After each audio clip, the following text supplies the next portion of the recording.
Ang daming namunga oh. So, may bagyo. Kaya po namitas po kami ng mangga po ngayon. Ayun oh, nandun si John Paul, may dalawa. Meron yatang 4 na box ng mangga na pahinugan. At tiningnan po natin ngayon yung mga in-spray na mangga natin dito sa ating manggahan. So, yan oh, ganda nung naging butel.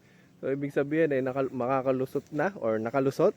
Meron din namang mga hindi nagbutel. Pero, satisfied naman na at least meron. Kumbaga, so, handun pa yung ibang mga butel. And, ayun pa yung iba. So, mayroon pala tayong babalutin. At ito yung mga baka natin. Daming pinakikita. Yan.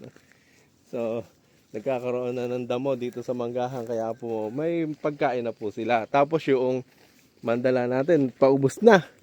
So, hindi na pala umabot ng anihan. Grabe, lakas kumain.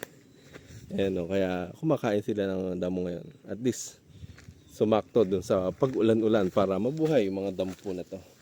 So, ayan o, daming mangga. Pahinugin. So, bilhin na kayo.